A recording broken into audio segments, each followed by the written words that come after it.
Hello everybody, welcome to RP academy. तो यहाँ पर हम लोग आज एचआरडी का टॉपिक डिस्कस करने वाले हैं। ऑल्सो गाइज, आपको लग रहा होगा कि मैनेजमेंट का ये लास्ट वीडियो क्यों होगा।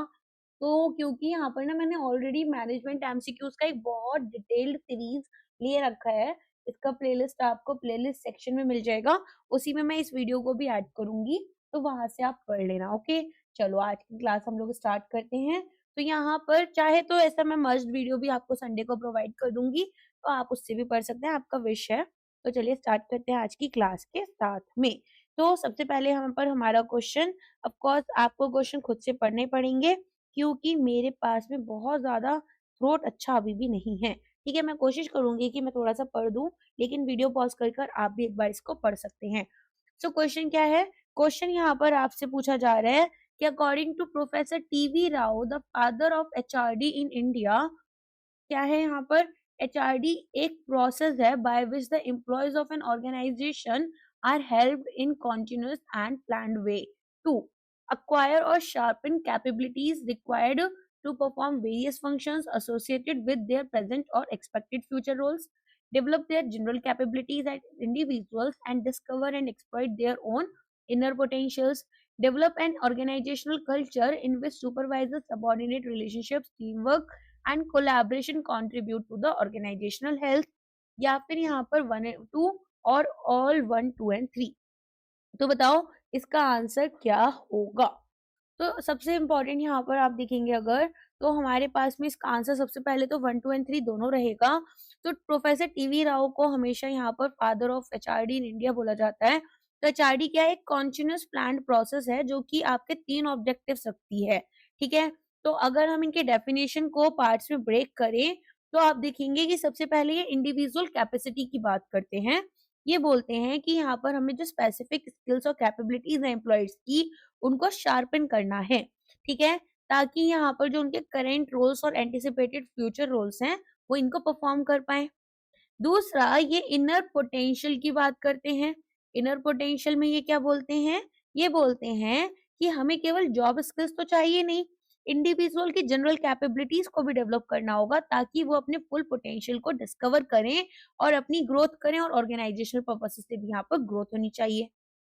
फिर तीसरा ये बोलते हैं ऑर्गेनाइजेशनल कल्चर के बारे में, जिसमें ये बोलते हैं कि एक ऐसा एनवायरनमेंट क्रिएट करो जो कि यहाँ पर स्ट्रॉन्ग सुपरवाइजर सबॉर्डिनेट रिलेशनशिप रखे, टीम वर्क हो, कोलैबोरेशन हो, ताकि ओवरऑल ऑर्गेनाइजेशनल हेल्थ अच्छी डेवलप हो। ठीक है, तो यहाँ पर आपके पास में तीनों आंसर हो जाएंगे। तो ये जो डेफिनेशन है ये इतनी सिग्निफिकेंट क्यों है? क्योंकि अब हम केवल ट्रेनिंग की बात नहीं कर रहे हैं, हम यहाँ पर ट्रेनिंग के अलावा एचआरडी को पोजीशन करें एज अ स्ट्रेटेजिक सिस्टम, ताकि हम लोगों को डेवलप करें और कल्चर को साइमल्टेनियसली। नेक्स्ट क्वेश्चन पर आते हैं। Which of the following statements best distinguish human resource management and human resource development? तो आपको एक तरीके से इनका डिफरेंस बताना है। एक बार पॉज कर स्टेटमेंट्स अच्छे से पढ़ो। अब यहाँ पर देखो, आपको समझना होगा कि एचआरएम क्या बोलता है। एचआरएम बोलता है कि हमें मेंटेनेंस करनी है। हमें क्या करनी है?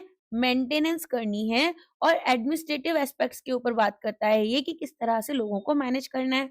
तो इसका गोल क्या है? इंश्योर करना है कि ऑर्गेनाइजेशन के पास यहाँ पर राइट पीपल राइट प्लेस पर हो और ऑपरेशंस स्मूथली रन करें। यहाँ पर रिक्रूटमेंट, रिवॉर्ड्स, परफॉर्मेंस अप्रेजल, इसके अलावा पेरोल, इंडस्ट्रियल रिलेशंस, ये सभी चीजें इंपॉर्टेंट है।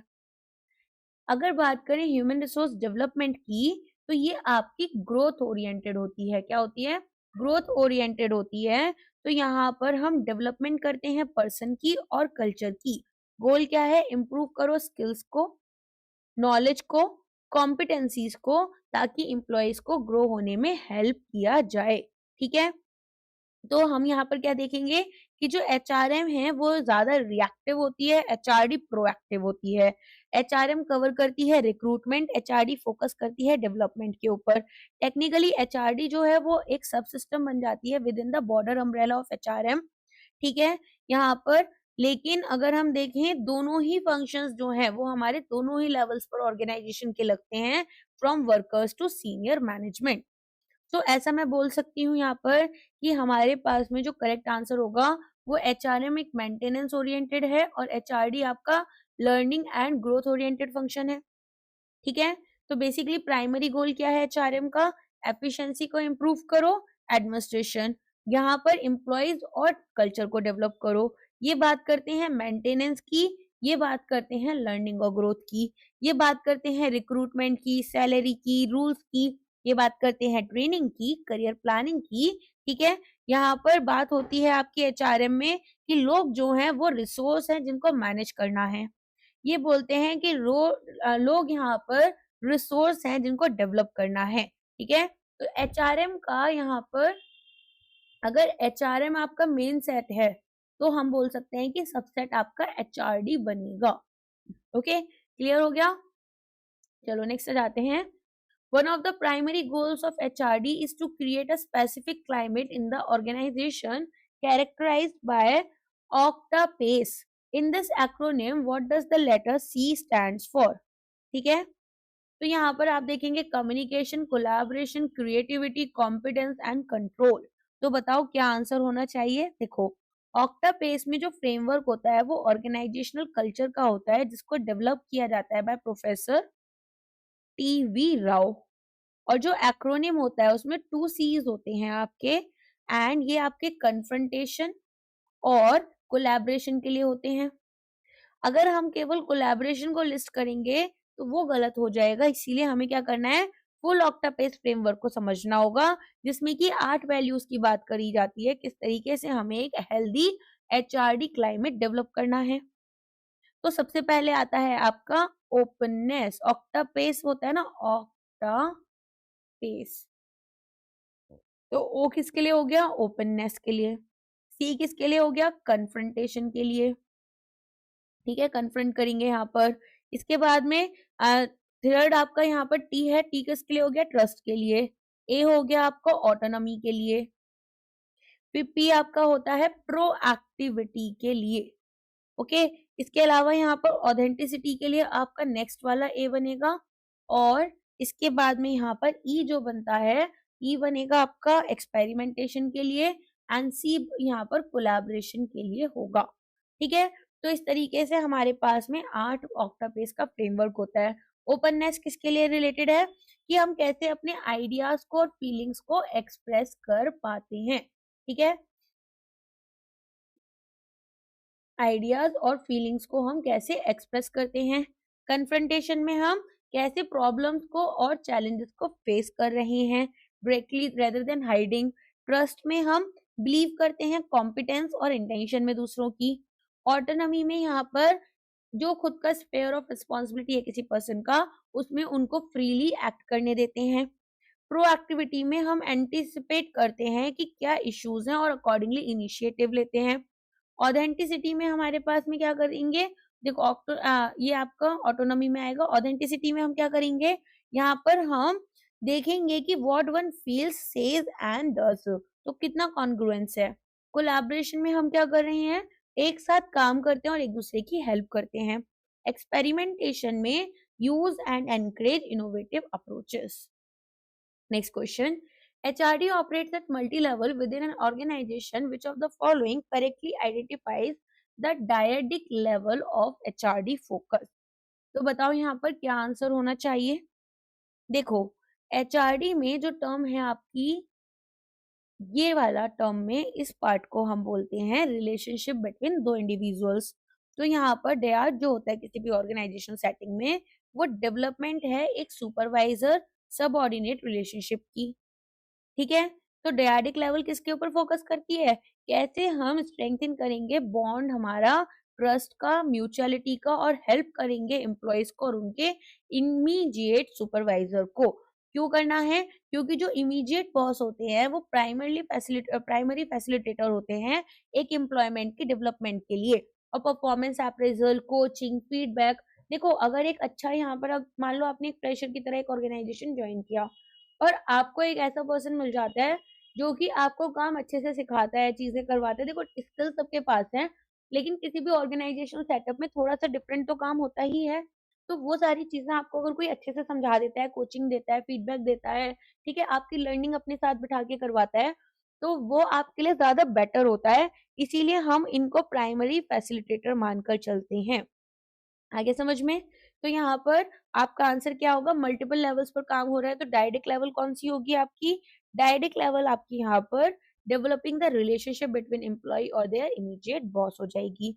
इंडिविजुअल लेवल पर केवल हम स्पेसिफिक एम्प्लॉइज के ऊपर काम करेंगे, ठीक है? डायरेक्ट लेवल पर हम यहाँ पर एम्प्लॉय और सुपरवाइजर के बीच में, ग्रुप और टीम लेवल में हम क्या करते हैं? फोकस करते हैं कोलैबोरेशन टीम और डिपार्टमेंट्स के बीच में, एंड ऑर्गेनाइजेशनल लेवल पर हम फोकस करते हैं overall health, culture and self renewing capabilities के ऊपर। आगे समझ में? नेक्स्ट जाते हैं। Which of the following is not considered a core system or mechanism of HRD? Performance appraisal, potential appraisal, wage and salary administration, career planning, organizational development. तो यहाँ पर आंसर क्या होगा? Wage and salary administration. तो यहाँ पर ये आपका एचआरएम के अंडर आता है, एक मेंटेनेंस या एडमिनिस्ट्रेटिव फंक्शन की तरह काम करता है। यहाँ पर आप देखेंगे कि जैसे फेयर कॉम्पनसेशन हमें मोटिवेट कर रही है, ठीक है? अगर हम एडमिनिस्टर करें वेजेस को, तो वो यहाँ पर ऐसा नहीं है कि एम्प्लॉइज के स्किल्स को बढ़ा देगा, नॉलेज को बढ़ा देगा या पोटेंशियल को बढ़ा देगा। तो कोर बिलीफ आचार्य का क्या होता है? ये बोलते हैं कि हमें ना फैसिलिटेट करना है लर्निंग को। हमें क्या करना है? फैसिलिटेट करना है लर्निंग को और कॉम्पिटेंसी बिल्डिंग को एंड कल्चर बिल्डिंग को। तो परफॉर्मेंस अप्रेजल फीडबैक देता है ग्रोथ के लिए। पोटेंशियल अप्रेजल हिडन टैलेंट जो है फ्यूचर रोल्स के लिए उस पर बात करते हैं। करियर प्लानिंग में एचआरडी जो है वो मैप आउट करता है एम्प्लॉइज के यहाँ पर फ्यूचर पाथ क्या रह सकता है, और ऑर्गेनाइजेशनल डेवलपमेंट में इंप्रूव करते हैं ऑर्गेनाइजेशन की हेल्थ और प्रॉब्लम सॉल्विंग कैपेबिलिटीज। ठीक है? अगर हम बात करें वेज एंड सैलरी एडमिनिस्ट्रेशन की, तो वो ऑफ कोर्स यहाँ पर एचआरडी का पार्ट नहीं बनेगा। तो यहाँ पर आप देखेंगे कि इसमें केवल इक्विटेबल रेन्यूमरेशन की बात हो रही है, जो काम आप ऑलरेडी कर चुके हैं। ठीक है? तो जो हाइजीन फैक्टर पढ़ा है हमने, ये हाइजीन फैक्टर ऑफ मोटिवेशन की तरह काम कर रहा है। नेक्स्ट जाते हैं। HRD matrix which links HRD mechanism, processes and outcomes was conceptualized by। बताओ किसने कॉन्सेप्चुअलाइज किया था इसको? उदय पारिक जी ने किया था। तो एचआरडी मैट्रिक्स क्या है? एक सेमिनल फ्रेमवर्क है जिसे उदय पारिक जी लेकर आए थे, और यहाँ पर ये एक कॉम्प्रिहेंसिव ब्लूप्रिंट देता है ताकि हमें स्कोप पता चले एचआरडी का विद इन एन ऑर्गेनाइजेशन। तो यहाँ पर इंटर रिलेशनशिप देखी जाती है डिफरेंट कंपोनेंट्स के बीच में एचआरडी के। ठीक है? तो दो मेन एक्सेस होती हैं, एक आपकी एक्स एक्सेस होती है, एक वाई एक्सेस होती है। वैसे ही यहाँ पर हम दो एक्सेस को लेकर चलते हैं। The unit of focus the target. यहाँ पर हमारे पास में डेवलप करेंगे इंडिविजुअल को, इनके रोल को, एम्प्लॉय और बॉस की जो रिलेशनशिप है, टीम को और ऑर्गेनाइजेशन को। एंड एचआरडी मैकेनिज्म में आपके पास में द इंस्ट्रूमेंट की तरह ये काम करेंगे। तो परफॉर्मेंस अप्रेजल देंगे, ट्रेनिंग करेंगे, करियर प्लानिंग करवाएंगे, रिवॉर्ड्स देंगे और ओडी एक्सरसाइजेस यहाँ पर करेंगे। ठीक है? तो यहाँ पर आपके पास में इंटरसेक्शन होता है इन मैकेनिज्म का और यूनिट्स का, ताकि हम एचआरडी आउटकम्स को प्रोड्यूस कर पाए। राइट? तो ये आप देख सकते हैं यहाँ पर। नेक्स्ट यहाँ पर आता है which of the following is the specific goal of potential appraisal as an HRD mechanism. तो आंसर बताओ इसका क्या होगा? पहले आप सारे आंसर्स पढ़ लो एक बार, स्टेटमेंट्स को पॉज कर कर वीडियो। तो यहाँ पर इसका आंसर क्या होना चाहिए? इसका आंसर आपका सी हो जाएगा।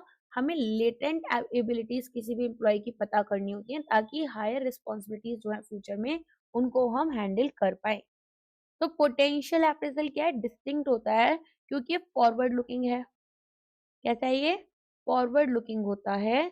और यहाँ पर जो मोस्ट अप्रेजल्स हैं वो पास्ट की तरफ देखते हैं और हम प्रेडिक्ट करते हैं future capability of an individual.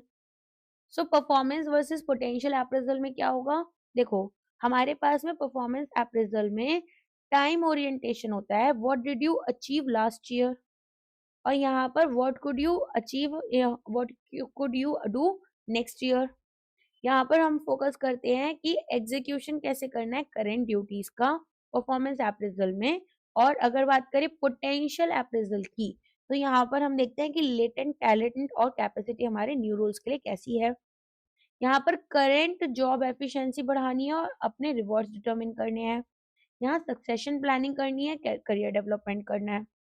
यहाँ पर हमें एक्चुअल रिजल्ट्स, टारगेट्स को अचीव करना है।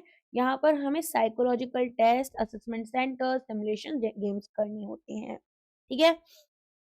तो ऑर्गेनाइजेशंस पोटेंशियल अप्रेजल्स को यूज कर कर बेसिकली, जैसे मान लो कोई क्वेश्चन है कि अगर तुम्हारा मैनेजर कल छोड़कर चला जाता है, तो जो असिस्टेंट मैनेजर है क्या वो यहाँ पर इनकी पोजीशन टेक ओवर कर सकते हैं? यहाँ पर क्या स्पेशलिस्ट जो हैं उनके पास में लीडरशिप ट्रेट्स हैं ताकि वो एक जनरल मैनेजर बन पाए? ऐसा होता है ना, बहुत बार स्पोर्ट्स में आप देखते हैं कि जो सबसे अच्छा प्लेयर होता है, अगर उसे कैप्टन बना दिया जाए तो टीम डूबने लग जाती है। ठीक है? तो ऐसा क्यों हो रहा है? क्योंकि माइट भी जो स्पेशलिस्ट हैं उनके पास लीडरशिप ट्रेट्स नहीं है ना? कुछ सिचुएशन में होते भी हैं, तो वो सारी चीजें देखी जाती हैं। सक्सेशन प्लानिंग हम यहाँ पर कर रहे होते हैं। क्या करते हैं? सक्सेशन प्लानिंग करते हैं। आ गया समझ में? नेक्स्ट जाते हैं। In context of HRD, what is the concept of role analysis? तो यहाँ पर हम डिफाइन करेंगे टास्क को, परफॉर्मेंस एरियाज को और क्रिटिकल एट्रीब्यूट्स को, ताकि हम यहाँ पर एक रोल प्ले करें। तो ह्यूमन रिसोर्स डेवलपमेंट में रोल एनालिसिस जो है वो डीपर जाती है then a standard job description. Focus करेंगे स्पेसिफिक कंट्रीब्यूशन के ऊपर। ठीक है? किस तरीके से जो रोल है वो ऑर्गेनाइजेशन को यहाँ पर और बेटर बना सकता है, और कॉम्पिटेंसीज क्या हैं इनको अचीव करने के लिए। तो रोल एनालिसिस में क्या होता है, हम यहाँ पर क्लैरिटी लेकर आते हैं एक एम्प्लॉय और एक सुपरवाइजर के बीच में, जिसमें कि एक रोल को हम दो कैटेगरीज में डिवाइड करते हैं। एक है की परफॉर्मेंस एरिया जिसको केपीए बोलते हैं, और एक होता है क्रिटिकल एट्रीब्यूट्स। तो इनको कभी कभी हम केआरएस भी बोलते हैं, की रिजल्ट एरियाज। ये स्पेसिफिक एरियाज हैं जहाँ पर एक एम्प्लॉय को अपने रिजल्ट एक्सपेक्टेडली यहाँ पर शो करने होते हैं। फॉर एग्जाम्पल, अगर एक सेल्स मैनेजर है तो न्यू क्लाइंट एक्विजिशन उनका कितना रहा, टीम रिटेंशन कैसा रहा, रेवेन्यू ग्रोथ कैसी हुई।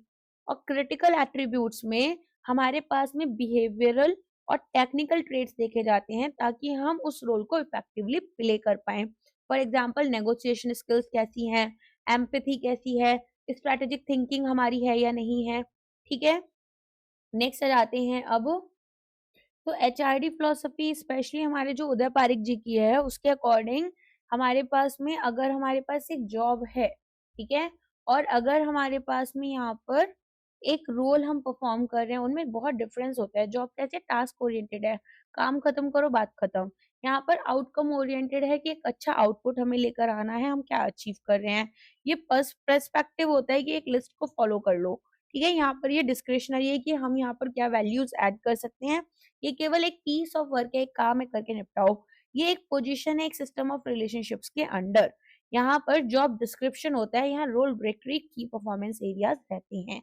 ठीक है? समझ में आ गया? तो अगर हम बात करें, आपके पास में आंसर क्या होता? आंसर आपके पास में था कि हमारे पास में, ओके, मैं डर गई, मैंने कहा क्या हो गया। डिफाइन करना है टास्क को, की परफॉर्मेंस एरियाज को और क्रिटिकल एट्रीब्यूट्स को जो कि रिक्वायर्ड है फॉर अ रोल। ओके? तो रोल एनालिसिस यहाँ पर क्या करता है, डिफाइन करता है specific expectation from a role, identify करेंगे की परफॉर्मेंस एरियाज, डिटरमिन करेंगे क्रिटिकल एट्रीब्यूट कॉम्पिटेंसीज, और परफॉर्म करेंगे रोल को इफेक्टिवली। तो यहाँ पर ये फाउंडेशन है for recruitment and performance appraisal. चलिए नेक्स्ट आते हैं। Which of the following statement is false regarding the goals of HRD? तो हमारे एचआरडी के जो गोल्स हैं उसके रिगार्डिंग कौन सा स्टेटमेंट यहाँ पर फॉल्स है, ये हमसे पूछा गया है। तो एक बार जल्दी जल्दी ऑप्शंस पढ़ लो खुद से। ठीक है? थोड़ा सा ना मेरा गला ज्यादा खराब है, मैं हर ऑप्शन के लिए पहले ये बता रही हूँ, तो प्लीज थोड़ा सा एडजस्ट कर लो। ठीक है? चलो, वैसे भी एग्जाम में आपको ही सॉल्व करने हैं, तब ऑप्शन सिमिलर लगते हैं। चलो, यहाँ पर आपके लिए आंसर क्या होगा? आपका आंसर यहाँ पर होगा B. It focuses solely on technical skills development and ignores behavioural aspects. तो यहाँ पर आप देखते हैं कि जो डिफाइनिंग कैरेक्टरिस्टिक्स है ह्यूमन रिसोर्स डेवलपमेंट की, वो क्या है कि ये बिहेवियरल, एटीट्यूडनल और सोशल डेवलपमेंट के ऊपर फोकस करता है, जितना कि ये टेक्निकल स्किल्स पर कर रहा है उतनी ही। तो यहाँ पर एचआरडी जो है वो आपको टेक्निकल ट्रेनिंग से ज्यादा इंपॉर्टेंट क्यों है, और क्यों यहाँ पर थोड़ा बेटर मानी जाती है?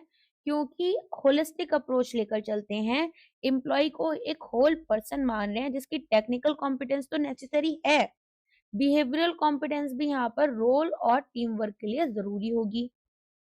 इसके अलावा कल्चर बिल्डिंग करनी है, तो अगर आप एक कल्चर बिल्ड करना चाहते हो ट्रस्ट का, कोलैबोरेशन का, आउटपेस का, तो वो आपको टेक्निकल ट्रेनिंग केवल टेक्निकल ट्रेनिंग से तो हो नहीं सकता।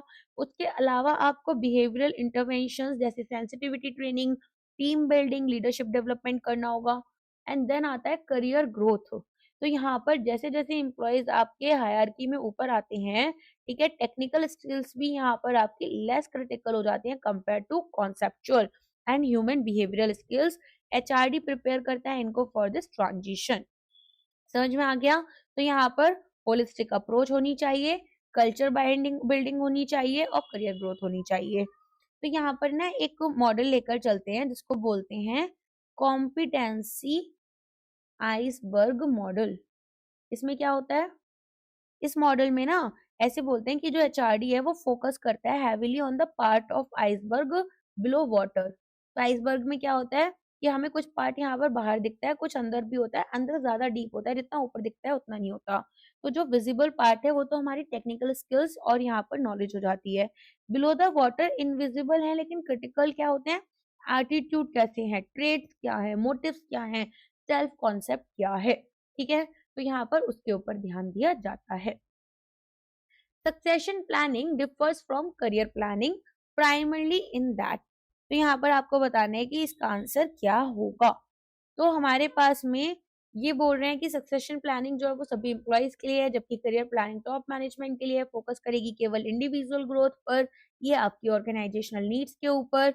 यहाँ पर आइडेंटिफाई करते हैं रिप्लेसमेंट की रोल्स के लिए। करियर प्लानिंग हेल्प करती है इंडिविजुअल्स को नेविगेट करने में उनकी प्रोफेशनल ग्रोथ। ये मैंडेटरी है और ये ऑप्शनल है। तो बताओ क्या आंसर होना चाहिए? देखो, हमारे पास में जो सक्सेशन प्लानिंग होती है उसमें हम रिप्लेसमेंट करते हैं की रोल्स का। ठीक है, सो बेसिकली हमारे पास में centre of focus succession planning में ऑर्गेनाइजेशन सेंट्रिक होता है। एक रिस्क मैनेजमेंट स्ट्रेटेजी होती है ताकि एंश्योर करें कि जो ऑर्गेनाइजेशन है वो कोलैप्स ना करे जब की लीडर्स कंपनी छोड़कर जा रहे हैं। और मैंने जब आपको ये चार्ट पढ़ाया था तो मैंने एलॉन मस्क का और आपको माइक्रोसॉफ्ट का इन सब के एग्जांपल्स भी दिए थे, मुझे बहुत अच्छे से याद है। तो हमारे पास में गोल क्या है कि बिजनेस कंटिन्यूटी करनी है। करियर प्लानिंग की बात करें तो ये आपका इंडिविजुअल सेंट्रिक होता है। ऐसा होता है, इंडिविजुअल सेंट्रिक होता है। तो यहाँ पर इंगेजमेंट स्ट्रेटेजी होती है कि कैसे एम्प्लॉयज रियलाइज करें अपने पर्सनल एम्बिशंस को, और गोल है कि पर्सनल फुलफिलमेंट एंड मोटिवेशन करना है। ठीक है, तो अगर मैं बात करूं सक्सेशन प्लानिंग में हम क्या करते हैं। सक्सेशन प्लानिंग में हम यहाँ पर, अच्छा एक और ऑप्शन था वो रह गया, there is no difference, they are synonymous. चलो कोई बात नहीं, अब तो पता चल गया सक्सेशन प्लानिंग और करियर प्लानिंग। तो करियर प्लानिंग में क्या होगा? देखो, हमारे पास में who fills the chair next, है ना, कौन आएगा यहाँ पर, हम कहाँ जाना चाहते हैं। अब ये तो हो गया, ग्रेजुएशन तो कर लिया, अब जॉब कहाँ लेनी है। करियर प्लानिंग, सक्सेशन प्लानिंग, अच्छा मैं इसी कंपनी में यहाँ पर एक पोस्ट थी मैनेजर की खाली हो गई, अब इसको कौन लेगा। रोल, और यहाँ पर उस रोल के लिए एक पर्सन को हमें फाइंड करना फोकस होता है। यहाँ पर जो पर्सन है, ठीक है, फोकस ही पर्सन पर होता है और उनके लिए एक रोल ढूंढते हैं। यहाँ पर ऑर्गेनाइजेशन की कॉन्टिन्यूटी और स्टेबिलिटी देखी जाती है। यहाँ इंडिविजुअल ग्रोथ और सेल्फ रियलाइजेशन। स्कोप में यूजुअली फोकस करते हैं की या फिर सीनियर पोजीशंस पर, यहाँ पर अप्लाई करते हैं टू ऑल एम्प्लॉइज। ये एक लिस्ट ऑफ रेडी सक्सेसर्स है। ठीक है, यहाँ पर एक करियर पाथ बनता है डेवलपमेंट प्लान के लिए। तो आप ऐसा बोल सकते हैं कि ये एक स्वीट स्पॉट की तरह काम करेगा। स्वीट स्पॉट कहाँ पर है? ये दोनों डिफरेंट तो हैं, लेकिन बेस्ट ऑर्गेनाइजेशन वो होती है जो इनको अलाइन कर दे। तो जो ऑर्गेनाइजेशन है यहाँ पर एक फ्यूचर लीडर एक सक्सेशन प्लान मैच करे एक इंडिविजुअल के डिजायर्स को, कि वो लीडर बनना चाहता है, वो उसका करियर प्लान हो, तो आपकी एक परफेक्ट अलाइनमेंट बन जाती है। अब आते हैं हमारे 11th क्वेश्चन पर। लर्निंग ऑर्गेनाइजेशन का जो कॉन्सेप्ट है ये सब्सटेंशियल आउटकम है एक इफेक्टिव एचआरडी का, जिसको किसने पॉपुलराइज किया था? कर्ट लेविन ने, Peter Senge, Abraham Maslow, Henri Fayol या फिर फिलिप कॉटलर। तो यहाँ पर आंसर होगा पीटर सेंगे ने। तो यहाँ पर इन्होंने बेसिकली एक बुक लिखी थी अपनी, द फिफ्थ डिसिप्लिन। पहले मैं 5 वो लिख रही थी, फिर मैंने सोचा ढंग से ही लिख लेती हूँ वरना आप लोग कंफ्यूज कर दोगे एग्जाम में। Fifth fifth discipline. ठीक है, मुझे कंप्यूटर टाइपिंग की इतनी आदत हो गई ना, हाथ से लिखने की आदत ही मेरी खत्म हो गई है। और एक टाइम पर मैं पूरी नोटबुक भर सकती थी 2 घंटे में। चलिए, तो यहाँ पर फिफ्थ डिसिप्लिन जो है वो पब्लिश की गई थी 1990 में। अब कुछ यहाँ पर हमारे पास में आर्ग्यूमेंट क्या रहती है कि एक ऑर्गेनाइजेशन जो है वो एक्सेल करेगी, इसको कॉन्स्टेंटली लर्न और अडेप्ट करना होगा। हम आइडेंटिफाई करेंगे 5 कंपोनेंट टेक्नोलॉजीज या डिसिप्लिन्स जो कि कन्वर्स करते हैं, इनोवेट करते हैं लर्निंग ऑर्गेनाइजेशन के लिए। तो ये मैंने आपके लिए ना यहाँ पर एक ये ऐड कर रखा है। ओहो, गलती से ना ये थोड़ा नीचे चला गया है। चलो कोई नहीं, मैं आपको बता देती हूँ। तो यहाँ पर ना नीचे की तरफ ये आपका टीम लर्निंग है। ठीक है, अब यहाँ पर क्या होता है हमारे पास में, बेसिकली सबसे पहले होती है सिस्टम थिंकिंग। सिस्टम थिंकिंग में क्या होगा, यहाँ पर ये हमारे पास में फिफ्थ डिसिप्लिन है जो कि इंटीग्रेट करती है अदर्स को, और यहाँ पर हम एक होल की तरह देखते हैं रेदर देन जस्ट पार्ट्स। फिर आती है पर्सनल मास्टरी। यहाँ पर हम क्लैरिफाई करते हैं पर्सनल विजन क्या है और फोकसिंग एनर्जी क्या रहेगी। फिर हम देखते हैं मेंटल मॉडल्स, जहां पर हम डीपली इनग्रेन्ड असम्पशंस जो हैं वो लेकर चलते हैं, जो इन्फ्लुएंस करते हैं कि कैसे हम दुनिया को समझते हैं। फिर हम बिल्ड करते हैं शेयर्ड विजन, तो एक कमिटमेंट होती है ताकि हम एक कॉमन गोल को अचीव कर पाए। और टीम लर्निंग जो होती है, यहाँ पर हम कैसे एक साथ सोचें और इंसाइट्स लेते हैं कि इंडिविजुअल्स जो खुद अकेले नहीं अचीव कर सकते वो एक टीम के साथ में कर पाए। ठीक है, तो अब आपके दिमाग में आ रहा होगा कि एचआरडी में ये इम्पोर्टेंट क्यों है। देखो, एचआरडी ये चाहता है कि हम ना एक ऑर्गेनाइजेशन को ट्रांसफॉर्म कर दें। क्या करें, ट्रांसफॉर्म कर दें। तो पहले एक ऑर्गेनाइजेशन केवल एक स्टैटिक एंटिटी थी, अब इसको एक लर्निंग ऑर्गेनाइजेशन बनाएं जहां पर लोग कॉन्टिन्यूसली एक्सपेंड करें अपनी कैपेसिटी को और रिजल्ट लेकर आए जो कि वो ट्रूली डिजायर करती हैं। नेक्स्ट जाते हैं, in an HRD context mentoring is best described as. तो अगर आप एक एचआरडी के तरफ से बात करेंगे तो मेंटोरिंग आपके लिए क्यों इंपॉर्टेंट है। यहाँ पर एक बेसिकली उसको कैसे डिस्क्राइब करोगे, क्लासरूम ट्रेनिंग सेशन जो कि कोई एक्सटर्नल एक्सपर्ट कर रहे हैं, रिलेशनशिप जहाँ पर एक सीनियर एक्सपीरियंस एम्प्लॉय गाइड करते हैं, सपोर्ट करते हैं जूनियर एम्प्लॉय को फॉर लॉन्ग टर्म डेवलपमेंट, एक डिसिप्लिनरी प्रोसेस ताकि बिहेवियर करेक्ट हो, मेथड कैसे कैलकुलेट करना है वेजेस को, या शॉर्ट टर्म इंस्ट्रक्शन कि कैसे एक मशीन ऑपरेट होगी। बताओ, एक ऐसी रिलेशनशिप जहाँ पर एक सीनियर एक एक्सपीरियंस एम्प्लॉय यहाँ पर गाइड करते हैं जूनियर एम्प्लॉय को ताकि लॉन्ग टर्म डेवलपमेंट हो पाए। तो मेंटोरिंग काफी पावरफुल एचआरडी मैकेनिज्म है जो कि ये देखती है कि भाई किस तरह से विजडम और एक्सपीरियंसेस को हम ट्रांसफर करें। यहाँ पर हम केवल टेक्निकल स्किल्स नहीं दे रहे। तो ये एक वॉलेंट्री लॉन्ग टर्म रिलेशनशिप होती है। मेंटोरिंग वर्सेस कोचिंग में क्या होगा, यहाँ पर कोचिंग जो होती है वो आपकी टास्क परफॉर्मेंस से रिलेटेड होती है, इंप्रूव करते हैं specific skills for the current job. और मेंटोरिंग में होलिस्टिक करियर डेवलपमेंट होता है, डेवलप करते हैं होल पर्सन को फॉर द फ्यूचर। ये आपका शॉर्ट टर्म और फाइनाइट होता है, ये लॉन्ग टर्म और ऑनगोइंग रहता है। यहाँ पर इमीडिएट बॉस होते हैं, यहाँ पर seniors from a different department हो सकते हैं। यहाँ पर हम देखते हैं कि how do I do the task better. यहाँ हम देखते हैं कि how do I navigate my life and career. अगर बात करें कोचिंग में, तो यहाँ पर ये एक मैनेजर कोच होते हैं जो कि ड्राइव करते हैं इसको। यहाँ पर आपका अगर बात करें मेंटोरिंग का, तो मेंटी या लर्नर ड्राइव करते हैं। ठीक है, तो अगर मैं बात करूं दो फंक्शंस हमारे मेंटोरिंग के कौन से होते हैं, तो ना एक यहाँ पर आपके क्रैम कर एक पर्सन थे। ठीक है, की थियरिस्ट माने जाते हैं मेंटोरिंग पर। इन्होंने बोला था कि देखो, दो तरह के सपोर्ट होते हैं, एक तो करियर फंक्शन का होता है, एक साइको सोशल होता है। साइको सोशल काफी डिफरेंस है। देखो, करियर फंक्शन में स्पॉन्सरशिप, एक्सपोजर, विजिबिलिटी, कोचिंग।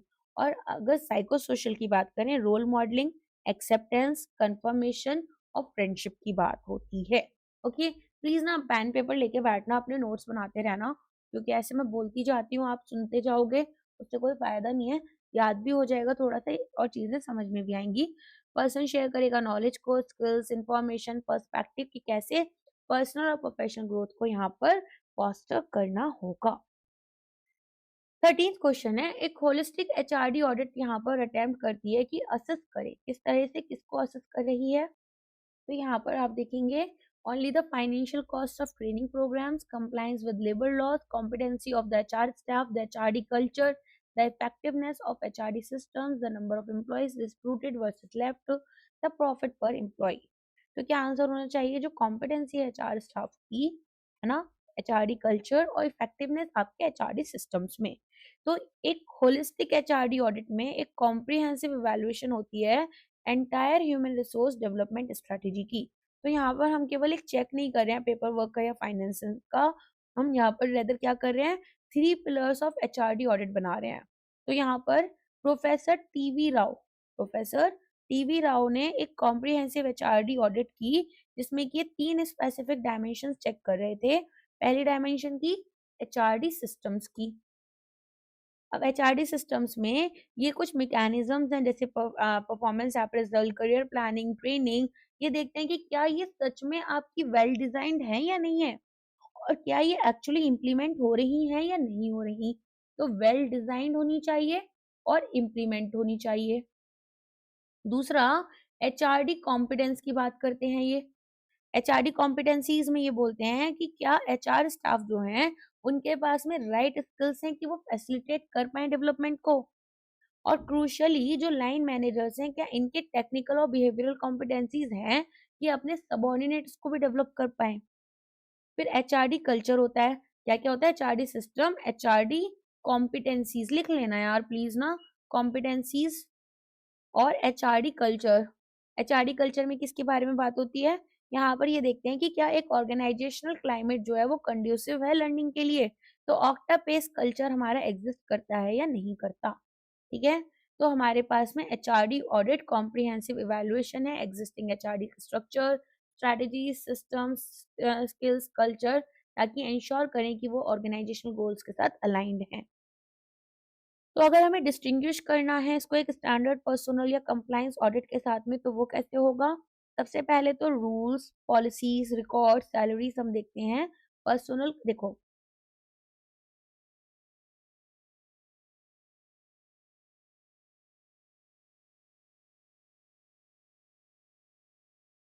ठीक, रूल्स, पॉलिसीज, रिकॉर्ड्स और सैलरीज, ये यहाँ पर फोकस होते हैं। यहाँ डेवलपमेंट, कल्चर, सिस्टम अच्छी चीजें। यहाँ पर कंप्लायंस, कंट्रोल की बात होती है। यहाँ पर इम्प्रूवमेंट, ग्रोथ की बात होती है। यहाँ पर होता है कि क्या हमने लेबर लॉस फॉलो करे। यहाँ पर होता है कि क्या हम लोग ग्रो कर रहे हैं। यहाँ पर क्लीन चिट, पेनल्टी अवॉइडेंस की बात होती है। यहाँ पर strategic alignment and cultural change की बात होती है। ठीक, पीसीएमएम मॉडल आपका ऑफन यूज होता है एचआरडी में for IT and service organisation. What does it stand for. PCMM किसके लिए स्टैंड करता है, पीपल, कैपेबिलिटी, मैच्योरिटी मॉडल। एक ऐसा फ्रेमवर्क जो हेल्प कर रहा है ऑर्गेनाइजेशंस को कि वो अपने वर्कफोर्स मैनेजमेंट प्रैक्टिसेस को इम्प्रूव करें, प्रैक्टिसेस को, वर्कफोर्स को नहीं। ठीक है, तो ये यहाँ पर एक सॉफ्टवेयर इंजीनियरिंग इंस्टीट्यूट था, कार्निगी मैलोन समथिंग करके तो यूनिवर्सिटी थी, उन्होंने किया था, अडेप्ट किया इन्होंने सीएमएम से इसको, ताकि जो सॉफ्टवेयर प्रोसेसेस हैं उनके लिए, और फोकस किया एंटायरली डेवलप करना है ह्यूमन एसेट्स को। तो पीसीएमएम जो है इसका लॉजिक क्या था कि मॉडल को बिल्ड किया है प्रीमाइसेस पर, जो कि यहाँ पर टैलेंट क्रिटिकल है सॉफ्टवेयर और सर्विस ऑर्गेनाइजेशन के लिए। तो हम यहाँ पर ये देखेंगे मैच्योर कोडिंग और इमेच्योर कोडिंग कैसी प्रोसेसेस हैं। ठीक है, तो अगर यहाँ पर आपके पास में मैच्योर या इमेच्योर वेज हैं हायरिंग के, ट्रेनिंग के और पीपल को रिटेन करने के, तो इन्होंने 5 यहाँ पर मैच्योरिटी लेवल्स की बात की कि ऑर्गेनाइजेशंस को हमें रेट करना है 1 to 5 बेस्ड ऑन कि कितना वेल वो अपनी जो पीपल प्रैक्टिसेस हैं उनको इंटीग्रेट कर रहे हैं बिजनेस गोल्स के साथ में। तो सबसे पहले यहाँ पर इनिशियल में इनकंसिस्टेंट प्रैक्टिसेस। ठीक है, तो हीरोइक्स जो है कि भाई यहाँ पर इंडिविजुअल्स जो है वो सेव कर रहे हैं डे को, और एचआरडी एडहॉक है। मैनेज में बेसिक मैनेजमेंट लोगों का स्टैब्लिश होना चाहिए, स्टाफिंग, कॉम्पनसेशन, परफॉर्मेंस मैनेजमेंट। फिर आता है डिफाइंड। डिफाइंड में हम देखते हैं कॉम्पिटेंसी बेस्ड प्रैक्टिसेस जो है वो स्टैंडर्डाइज्ड होनी चाहिए अक्रॉस द ऑर्गेनाइजेशन, और एक वर्कफोर्स कल्चर होना चाहिए। प्रेडिक्टेबल लिख लेना यार इसको। प्रेडिक्टेबल में क्या करें, ऑर्गेनाइजेशन मैनेज कर रही है और मेजर कर रही है परफॉर्मेंसेस को क्वांटिटेटिवली, और कैपेबिलिटी यहाँ पर प्रेडिक्टेबल है। ऑप्टिमाइज करते हैं तो फोकस जो है वो कॉन्टिन्यूस इंप्रूवमेंट की तरफ जाती है, इनोवेशन की तरफ जाती है पीपल मैनेजमेंट में। ठीक है, नेक्स्ट जाते हैं। Which of the following is an input in the HRD system? Productivity, high morale, potential appraisal, organisational effectiveness या फिर कॉस्ट रिडक्शन। इसका आंसर क्या होगा? पोटेंशियल अप्रेजल इसका आंसर हो जाएगा। कैसे? जो सिस्टम अप्रोच थी एचआरडी की, वहां पर मैंने आपको पढ़ाया था कि कैसे हम मींस, मैकेनिज्म, इनपुट और एंड्स के बीच में डिफरेंशिएट करते हैं। तो पोटेंशियल अप्रेजल एक एचआरडी मैकेनिज्म है जिसमें कि हम यहाँ पर ये देखते हैं कि कैसे जो ऑर्गेनाइजेशन है वो परफॉर्म कर रही है ताकि डेवलपमेंट हो। और यहाँ पर हमारे पास में कॉज एंड इफेक्ट देखा जाता है, कॉज एंड इफेक्ट। ठीक है, सो बेसिकली यहाँ पर हम क्या कर रहे हैं, एक इनपुट इंटरवेंशन की तरह इसको लेकर चलते हैं। Productivity, high morale, organisational effectiveness, cost reduction, ये सभी एचआरडी आउटकम्स हैं और ये रिजल्ट्स अचीव करते हैं हम बिकॉज जो मैकेनिज्म है वो इफेक्टिव वे में हमने इम्प्लीमेंट की। समझ में आ गया? एक बार थोड़ा सा समझा दूं मैं।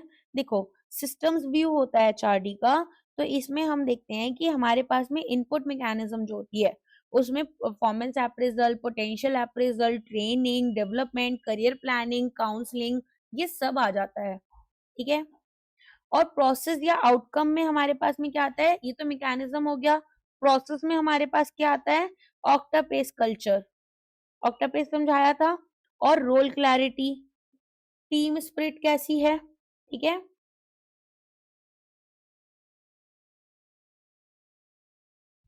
और अगर हम बात करें यहाँ पर आउटकम्स जो इफेक्ट आए हैं, उसमें हायर प्रोडक्टिविटी, हायर मोरल होना चाहिए, ऑर्गेनाइजेशनल इफेक्टिवनेस होनी चाहिए, कॉस्ट को हम रिड्यूस करें, ठीक है, एफिशिएंसी बेटर होगी, और जॉब सेटिस्फेक्शन होना चाहिए। ठीक है,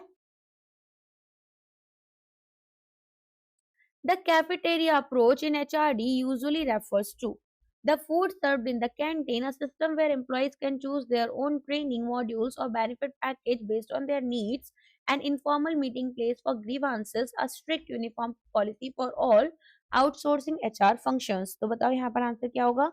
एक सिस्टम जहाँ एम्प्लॉयज चूज करते हैं अपने खुद के ट्रेनिंग मॉड्यूल्स को, और बेनिफिट्स यहाँ पर पैकेजेस जो होते हैं वो उनकी नीड्स के अकॉर्डिंग होते हैं। ठीक है, तो यहाँ पर हमारे पास में आंसर क्या होगा? बी करेक्ट हो गया। तो कैफेटेरिया अप्रोच क्या होता है यहाँ पर? फ्लेक्सिबल बेनिफिट प्लान्स भी बोलते हैं इसको, फ्लेक्सिबल बेनिफिट्स प्लान। तो यहाँ पर क्या होता है, हम वन साइज फिट्स ऑल वाली मेंटेलिटी के साथ नहीं जाते, रेदर जो एम्प्लॉयज हैं उनकी अलग अलग नीड्स होती हैं, उनकी एज, करियर स्टेज और लाइफ स्टाइल के अकॉर्डिंग। तो हम यहाँ पर कॉम्पनसेशन में क्या करते हैं, फिक्स सैलरी स्ट्रक्चर की जगह एक यहाँ पर मेन्यू ऑफ बेनिफिट दिया जाता है, ये मैंने पूरा पढ़ा रखा है। तो higher superannuation versus more cash in hand, gym membership versus travel allowances. तो एम्प्लॉयज अपने कॉम्बिनेशन खुद से देख लेते हैं। ट्रेनिंग एंड डेवलपमेंट में एम्प्लॉयज को हम एक लर्निंग बजट देते हैं या एक कैटलॉग ऑफ कोर्सेज देते हैं, वो चूज करेंगे कि वहां पर उनको कैसे खुद को डेवलप करना है, जो चीजें उनके लिए रेलिवेंट होंगी। ठीक है, रेदर देन कि यहाँ पर मैंडेटरी जेनरिक ट्रेनिंग बैच रख दें। तो इससे क्या होगा, यहाँ पर एम्प्लॉयज एज अडल्ट ट्रीट किए जाते हैं जो खुद को बेटर समझ पा रहे हैं, और मोटिवेशन में यहाँ पर जो बेनिफिट्स और ट्रेनिंग है वो आपके लिए केवल मोटिवेटिंग तभी होगी जब वो एम्प्लॉयज वैल्यू कर रहे हैं। अगर एक यंग फ्रेशर है तो उनको शायद कैश की जरूरत हो, और एक सीनियर मैनेजर यहाँ पर हेल्थ इंश्योरेंस चाहते हैं या एग्जीक्यूटिव कोचिंग चाहते हैं, तो कंपनी जो है वो अब यहाँ पर अपने पैसे बेनिफिट या ट्रेनिंग पर वेस्ट नहीं कर रही है, जिसके बारे में एम्प्लॉयज केयर भी नहीं कर रहे। तो जिस चीज पर एम्प्लॉयज यहाँ पर चाहते हैं वो उनको दिया जा रहा है। ठीक है, which of the following best describes strategic HRD? एक बार ये ऑप्शंस पढ़ लेना प्लीज। तो यहाँ पर स्ट्रैटेजिक एचआरडी क्या होता है, एक डेलिब्रेट प्रोसेस होता है कि किस तरीके से ऑर्गेनाइजेशन के जो ह्यूमन एसेट्स हैं उनको लॉन्ग टर्म बिजनेस गोल्स के साथ में मैच किया जा सके। तो एचआरडी एक सपोर्ट फंक्शन से एक स्ट्रैटेजिक प्लानर बन जाती है। ठीक है, तो यहाँ पर हम केवल ट्रेनिंग को डिजाइन नहीं कर रहे हैं क्योंकि ये पॉपुलर है, क्योंकि बिजनेस स्ट्रैटेजी डिमांड कर रही है, इसलिए यहाँ पर बना रहे हैं। तो आपके पास में हम क्या कर रहे हैं, हम मोस्ट इनोवेटिव कंपनी बनना चाहते हैं मार्केट में। तो एचआरडी टीम क्या करेगी, स्पेसिफिक इंटरवेंशंस जैसे creativity workshops, innovation lab, reward system लेकर आएगी पेटेंट्स के लिए, ताकि ड्राइव करे उस बिजनेस गोल को। और ट्रेडिशनल एचआरडी रिस्पॉन्स क्या होता है, वो ये देखते हैं कि भाई क्या हम सच में कंटिन्यू करेंगे रनिंग स्टैंडर्ड कम्युनिकेशन को, लीडरशिप ट्रेनिंग रिगार्डलेस की क्या न्यू स्ट्रैटेजी है। समझ में आ गया। तो यहाँ पर वर्टिकल इंटीग्रेशन हो रही होती है, जिसमें कि हम केवल डिजाइन नहीं कर रहे हैं ट्रेनिंग को, रेदर यहाँ पर हम इसको बिजनेस स्ट्रैटेजी के साथ में भी मैच कर रहे हैं। ओके, तो कैरेक्टरिस्टिक्स क्या क्या होते हैं कि स्ट्रैटेजिक एचआरडी की, लॉन्ग टर्म फोकस होता है, तो 3 से 5 साल अहेड हम सोचते हैं, जैसे ट्रेडिशनल ट्रेनिंग नहीं सोचती है। बिजनेस ड्रिवन होता है, ठीक है, हम केवल एचआर डेस्क के बारे में नहीं सोच रहे हैं, हम स्ट्रैटेजी टेबल के बारे में सोच रहे हैं। और सिस्टमिक होता है, कनेक्ट करते हैं रिक्रूटमेंट को, डेवलपमेंट को, और रिवॉर्ड करते हैं to the same strategic goal. Self renewal capability as a goal of HRD implies the organization's ability to rejuvenate itself, adapt to change and proactively manage the environment। ठीक है, तो यहाँ पर आपका आंसर सी हो जाएगा। खुद से पॉज करके एक बार देख लिया करो वीडियो में। एचआरडी एंड ऑर्गेनाइजेशनल डेवलपमेंट क्या है, यहाँ पर सेल्फ रिन्यूअल, जिसमें कि हमारे पास ऑर्गेनाइजेशन की इंटरनल कैपेसिटी है कि वो डायग्नोस करे प्रॉब्लम्स क्या हैं और री इन्वेंट करे खुद को, ताकि रेलिवेंट रहे मार्केट में। तो जैसे हमारे पास में ऑर्गेनाइजेशंस हैं, उनको हम लिविंग ऑर्गेनिजम्स की तरफ लेते हैं। जैसे इतना पॉल्यूशन हो रहा है, ठीक है, अगर किसी को उठाकर ले आओ आप लिविंग ऑर्गेनिज्म की तरह, ऑर्गेनाइजेशन भी नहीं, किसी को उठाकर ले आओ आप डेनमार्क से, ठीक है, या आइसलैंड से, या फिर आप उठा लाओ ऐसी किसी कंट्री से जहां पर कि मतलब बहुत साफ हवा है, और इंडिया में आएंगे ना, थोड़े दिन भी नहीं रह पाएंगे। मतलब मेरे पर्सनल एग्जांपल बताती हूँ मैं। तो few friends came last to last year in Delhi from some other country, and the girl came and वो बेहोश हो गई, ठीक है, विद इन 3 और 4 आवर्स वो बेहोश हो गई। उसको हॉस्पिटलाइज किया, 1 हफ्ते हॉस्पिटल में रही, वापस अपने कंट्री में चली गई। ठीक है, other person also got sick, but ठीक है, वो बेहोश वेहोश नहीं हुआ। सो ऐसी चीजें हो जाती हैं, दिस ट्रू स्टोरी। ओके, तो ऑर्गेनाइजेशन जो होती हैं वो सफर करती हैं फ्रॉम डीके और स्टैग्नेशन ओवर टाइम। तो प्रोसेसेस जो है वो रिजिड हो जाते हैं, कम्युनिकेशन स्लो डाउन हो जाती है, इनोवेशन रुक जाती है। एचआरडी एम करता है कि वो सेल्फ रिन्यूअल कैपेबिलिटीज यहाँ पर बनाए, इंश्योर करे कि ऑर्गेनाइजेशन जो है उनके पास में यहाँ पर कोई भी एक एक्सटर्नल कंसल्टेंट नहीं हो जो कि हर प्रॉब्लम को फिक्स करे। इंस्टेड इंटरनल मसल्स होनी चाहिए, ताकि वो चेंज को सेंस करें, रिकॉग्नाइज करें शिफ्ट इन द मार्केट और एनवायरमेंट, प्रोएक्टिवली चेंज करें स्ट्रक्चर को, स्किल्स को, स्ट्रैटेजीज को, और रेज्यूवनेट करें। तो यहाँ पर जो वर्क फोर्स है वो मोटिवेटेड रहेगी, इनोवेटिव रहेगी। ठीक है, नेक्स्ट आते हैं, in context of HRD what is 360 degree feedback. 360 degree feedback क्या होता है, एक बार ऑप्शंस पढ़ो। देखो, यहाँ पर हम इसको मल्टी रेटर फीडबैक भी बोलते हैं। क्या बोलते हैं, मल्टी रेटर फीडबैक। एक अप्रेजल मेथड है जहां पर एम्प्लॉयज कॉन्फिडेंशियल अनोनिमस फीडबैक लेते हैं जो लोग उनके अराउंड काम करते हैं। तो हम यहाँ पर टर्म जो है वो आपकी कहाँ से आई है, कंपास से आई है। तो किस तरीके से होगा कि एम्प्लॉय जो है वो सेंटर है और फीडबैक आपको हर एक डायरेक्शन से आएगा। रुको यहाँ से दिखाते हैं। देखो, यहाँ पर आप देखोगे डायरेक्ट रिपोर्ट्स आती हैं, पीयर्स होते हैं आपके, फीडबैक रिसीव आप कर रहे हो एज एन एम्प्लॉय, फिर यहाँ पर कस्टमर्स होते हैं, ये कस्टमर है, और यहाँ पर ये आपके प्रोजेक्ट मैनेजर होते हैं। समझ में आया। तो ये होता है आपका। तो नॉर्थ में आपके पास में सुपीरियर्स हो सकते हैं, ट्रेडिशनल बॉस का फीडबैक। साउथ में सबॉर्डिनेट्स हो सकते हैं, जहां से आपको डायरेक्ट रिपोर्ट्स मिल रही हैं, जो आपको फीडबैक मिल रही हैं। तो मोस्ट रिवीलिंग होती हैं लीडरशिप स्टाइल के लिए आपके, क्योंकि आपके सबॉर्डिनेट के लिए तो लीडर हो आप, तो वो बताएंगे आप कैसे लीडर हो। ईस्ट वेस्ट में पेयर्स होते हैं आपके, राइट। नॉर्थ मतलब ऊपर की तरफ हो गया, ईस्ट वेस्ट मतलब बगल बगल में हो गया, तो पीयर्स हो गए आपके। इसके अलावा यहाँ पर हमारे पास एक्सटर्नल कस्टमर्स, क्लाइंट्स हो सकते हैं, वेंडर्स हो सकते हैं, और सेंटर में हम खुद होते हैं। हमारी खुद का क्या परसेप्शन है हमारी परफॉर्मेंस का, सेल्फ असेसमेंट भी दिया जाता है। ठीक है, तो बाइसेस कम हो जाती हैं, रिमूव कर देते हैं हेलो इफेक्ट को, या जो पर्सनल बायस होती है। यहाँ पर कोई भी ब्लाइंड स्पॉट है वो रिवील हो जाते हैं, मीनिंग कि वो एरियाज जहाँ पर कि एम्प्लॉय सोचते हैं कि वो अच्छा कर रहे हैं, लेकिन दूसरे लोग इस बात को नहीं मानते। For example I am a great listener ऐसा मुझे लगता है, लेकिन जो टीम है वो कहती है कि नहीं आप कॉन्स्टेंटली इंटरप्ट करते हो।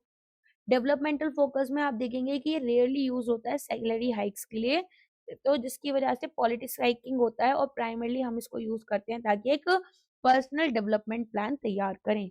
ठीक है, तो मल्टी सोर्स अप्रेजल सिस्टम जहां पर इनपुट गैदर होता है from all directions, boss, pairs, juniors, और एक होलिस्टिक व्यू दिया जाता है एम्प्लॉयज की कॉम्पिटेंसीज और डेवलपमेंट नीड्स का। Which element of HRD climate refers to the freedom to act and take initiative? तो ऑक्टोपेस में मैंने बताया था ऑटोनॉमी होता है जहां पर एम्प्लॉयज को फ्रीडम दिया जाता है कि वो ऑटो यहाँ पर इंडिपेंडेंटली ऑटोनॉमस वे में काम करें within the boundaries of their role. तो ऑटोनॉमी यहाँ पर एम्पावरमेंट के बारे में है कि आप एक एज एन इंडिविजुअल ट्रस्ट करो किसी दूसरे इंडिविजुअल पर, उनकी जजमेंट के ऊपर, रेदर देन कि यहाँ पर वो हर एक चीज के लिए आपसे परमिशन ले। तो एक एम्प्लॉय अगर डिसाइड करते हैं कि how to achieve a target rather than just being told कि क्या करना है, उनके पास डिस्क्रिप्शन हो कि वो अपने रिसोर्सेज और टाइम को खुद से मैनेज करें, तो बिना ऑटोनॉमी के जो क्रिएटिविटी प्रो एक्शन होता है वो इम्पॉसिबल है। अगर एक एम्प्लॉय को हर चीज के लिए अप्रूवल चाहिए तो वो फिर न्यू आइडियाज वगैरह कम देते हैं। ठीक है, अच्छा एक टर्म और होती है प्रो एक्शन। प्रो एक्शन के बारे में बताओ, ये वाला जो है, देखो प्रो एक्शन का मतलब है, ऑटोनॉमी का है मतलब आई कैन एक्ट, और यहाँ पर प्रो एक्शन का मतलब होता है I do act. Meaning individual जो है वो इनिशिएटिव ले रहा है ताकि किसी प्रॉब्लम को सॉल्व करे बिफोर कि वो प्रॉब्लम बढ़ जाए, एस्केलेट हो जाए। ठीक है, तो यहाँ पर ऑटोनॉमी जो है वो सॉइल की तरह काम करेगा अगर, तो प्रो एक्शन आपका ट्री बन जाएगा। समझ में आ गया?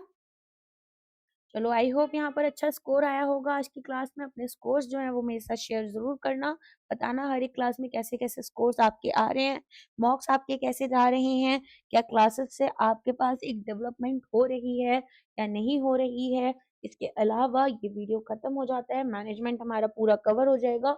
तो आई होप यहाँ पर लेक्चर आपको पसंद आया। वीडियो पसंद आया तो लाइक करना, शेयर करना और सब्सक्राइब करना मत भूलना। आज के लिए बस इतना ही है। Thank you so much. Bye bye. Take care.